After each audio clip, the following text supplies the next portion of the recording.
Welcome to 28 Days and Beyond. The show where we talk about our history, our heritage, and our culture. I'm Amari. I'm Kharisma. Welcome back. Hey. Hey. How you doing? I'm good. How are you? I'm doing well. Good. Yo, here's a question. Okay. Do you make it a habit? A habit? You just cleared your throat, so. Of course. All So right. Let me brace It's myself. a serious Let me topic. brace Do you myself. make a habit of supporting black businesses? I try to. Okay, so that's like, I try to have a New Year's resolution, but. No, I don't try to have New Year's resolutions, I see. actually. So what does it mean you try to make a habit out of? I mean, if I know of black-owned businesses, I make it a point to support them. I don't exclusively support black-owned businesses because we're still growing, I think. Do you go out of your way to find new black-owned businesses to support? Yes, I do that. That's what's up. Why? Yeah. Well, growing up, like my grandfather had a business. He was a musician. He had a company. My brother's an artist. He has his own company. Several friends are, business owners, and it's being a business owner comes with a lot of challenges, and I think it's important for us to support each other so that we can flourish. So, what about you? That was a good answer. Yeah. That's a good answer. I know. I do, yes. Okay. I go out of my way to support. And how do you find black-owned businesses Well, I to think support? one of the fortunate aspects of, for entrepreneurs today is social media. They have a much greater presence. We don't have to go too far. I mean, with the online business, we can support folks all over the country. I'm also a young black entrepreneur myself. All right. Yes, exactly. Okay, brother. Yep. Okay. But yeah, I mean, I think it's crucial because of the importance of building an economic foundation to support ourselves, so that we don't have to be dependent upon the wills and whims of other people. Okay. Yes. Well, some would say that as it pertains to us supporting each other, sometimes people don't feel like that's something that they should do because Right. it comes with its own set of challenges. Oh, yeah. Perhaps, as it pertains to us supporting each other, they don't get the same level of, how can I put this delicately? Put it plainly. The same level of professionalism when Yeah. it's us supporting each other as it is for outside Right. support. Yeah, I think it's an unfortunate misnomer, right? I'll just say this: black people seem to be a lot more patient with other people than they do with us, right? There's somehow got the belief that the white man's ice is colder and his sugar is sweeter. That that they much rather support. Oh well, I don't have time for this, right? Instead of going to places where the service, they're too slow, or they're too, like you say, unprofessional. Or they'd rather go to a place where they sit around and they're ignored for, while everybody else around them is getting their meals first, and so on and so forth.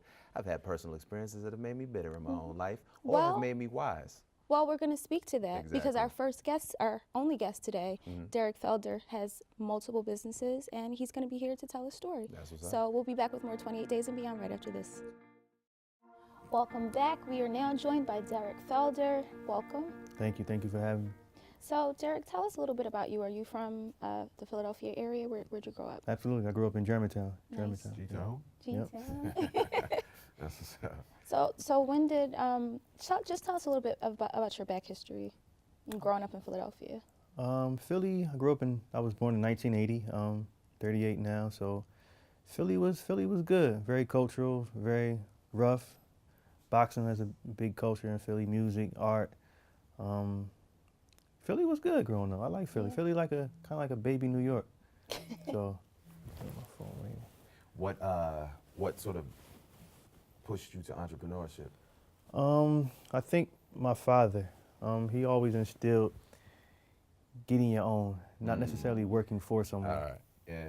So I took that as a young kid, and it kind of was instilled in me, ingrained in me. So as I got older, things kind of worked out. I mean, I had a little stint in between that I'll lead up to, but entrepreneurship, I think, runs in my family. Okay.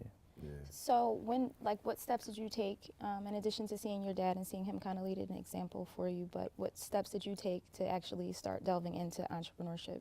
Education. My dad was big on education, so receiving information, it just opens up your world to all types of things. So once I started receiving that information and learning, I'm like, man, I can kind of do this on my own. Like even working for people, I've always taken what I was doing for them. I wasn't like an employee when I was there. I was like, this is just kind of like a training course. I never seen myself working for anybody for too long. It just didn't sit right with me. For some people, that's cool. Kudos to them. But for me, as an employee, even when I was working at fast food spots, I would always try to take something from one of those establishments and like, man, I can kind of put this into whatever it is that I'm gonna do for myself. Okay. So, I mean, I wasn't always a good kid. So, like some of my entrepreneur endeavors got me in trouble, but now I'm good. So. But that's part of the process. Yeah, though. that's part of the process. Part of living, learning, growing up. So. Yeah. What kind of stuff, are you into in terms of entrepreneurship? I'm a gym owner. I have 2 gyms in Philadelphia. They're boxing and fitness gyms, ridiculously fit 1 and 2. One in East Falls and 1 in Frankfurt. I wrote 2 novels, 2 award-winning novels. What? Yeah, $1 Million Dream 1 and $1 Million Dream 2. I have a comedy promotion company. Right now we're about to go on tour. I'm doing an all-ladies tour featuring Tori Hart, a couple other ladies. What else? I have a real estate company that I just opened probably like 7 months ago, DC Investors. So we still So you're busy. He's is got what his you're hands saying. full. I'm still a baby in this though. Yeah, So yeah, Okay. yeah. But one of the things, they say entrepreneurs are born and not made. Not everybody's cut out for it. How you feel about that? born not made. I don't know. I'm kind of topsy-turvy on that. They can be made. I mean, but I do believe that it's somewhat that it's in you, but they can be made. Anybody can change. You can set on one path and then kind of go another path. So. One of the things that we see, what you laid out, for instance, what you are into, with the different businesses that you have, they kind of cover a spectrum. There's not just like one thing. So I do gym, but I also have an apparel line that, you know what I'm saying? Like you kind of got a few different things. I do have an apparel line as well too. Oh, well, See, there you go. right? But even that kind of demonstrates like, say like an entrepreneurial mindset can kind of see opportunities in any different situation. Yeah, if I see it, I'm gonna try it. Like we got one life, so I've been through so much. Like this is all. I'm happy to be here. It's all really like fun to me. So I'm not scared to try anything. If I see a business and it's feasible and it's realistic, sometimes it's not realistic. I'll just try it. Like what the heck? I fail, so what? I try something else. How do you balance it all right now? Because you're like Amari said, you're in so many different arenas. How do you manage to balance each one? And day by day, I'm learning that as well. I'm learning to scale my business. I'm learning to actually step outside of my business so I can grow my business. Right now, I'm inside my business. So once I'm able to step outside my business, then I can kind of watch it flourish to its full potential. When business owners start out, they work inside.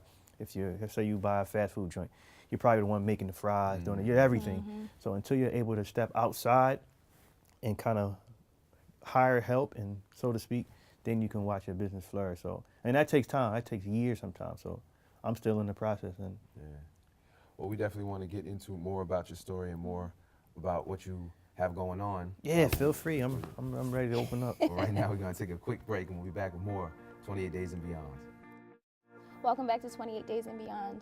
So Derrick, when we first started the show, we were talking about, entrepreneurship and Black-owned businesses specifically, and how there's this stigma as it pertains to Black-owned businesses. What would you say to that? There is a stigma, and I kind of was listening to you when you were speaking on the topic. It's a little difficult being a Black-owned business. It's like how can I say this?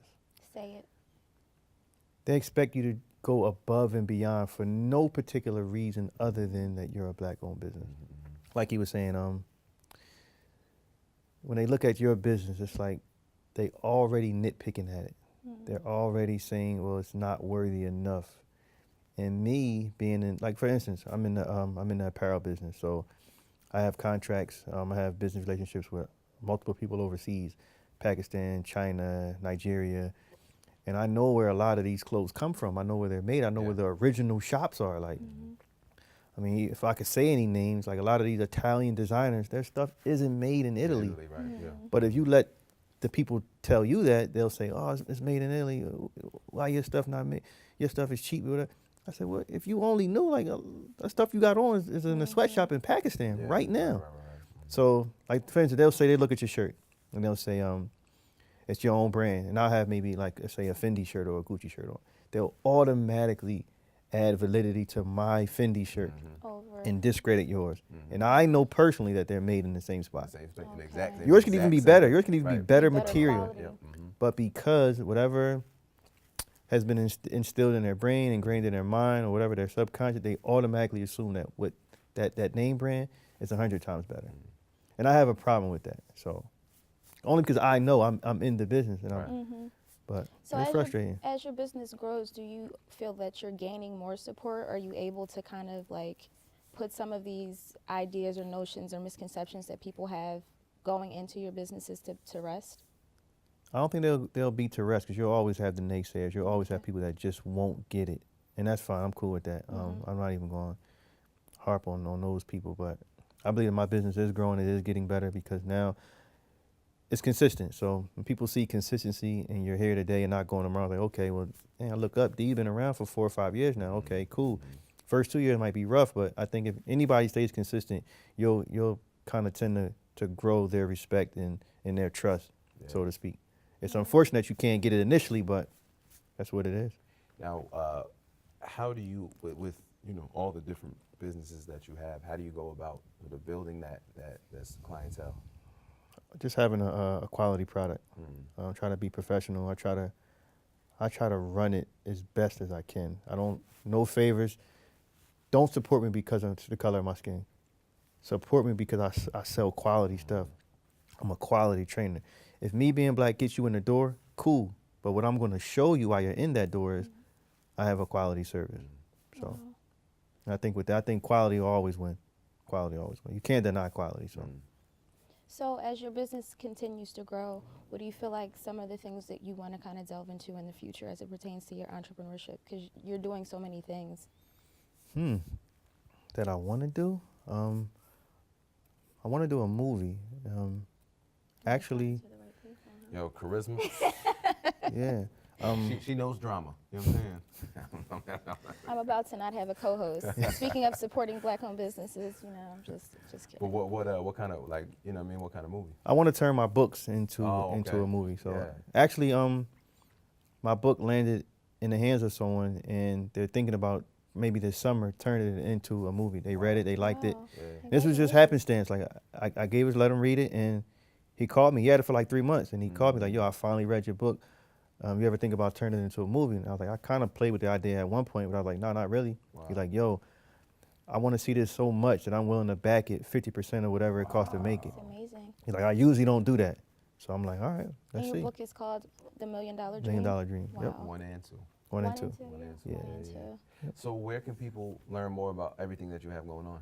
Ridiculouslyfit.com. It has my fit on there. It has my funny, which is my comedy, and also has my outreach. I have a nonprofit too, Ridiculously Fit Outreach, where we gear to underprivileged children. We gear to at-risk youth, and we kind of set up avenues and outlets for them using fitness to kind of get them off the streets and get them doing something. Wow. So, Well, congratulations on everything that you're doing. And thank you.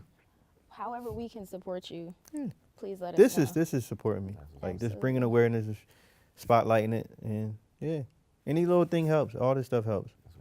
Awesome. Well, we can't see, wait to see what you do next. Yeah, me either. We'll be back with more 28 Days and Beyond right after this. And welcome back to 28 Days and Beyond. Kharisma, Amari. what's up? No, I enjoyed having Derrick here. Oh yeah. A lot of what he said made sense to me. I think we as a group, as a culture, have been so attached to brand names or things that are already accepted as cool that sometimes it's hard for people to break out of that and just support something based on what it is that business or that person is bringing to the table. And we got to get out of it. We got to get out of doing that. I mean, certainly, but I also think, one, it kind of made me realize I need to step my game up. My man Well, said he that got too. like 18 businesses. I know.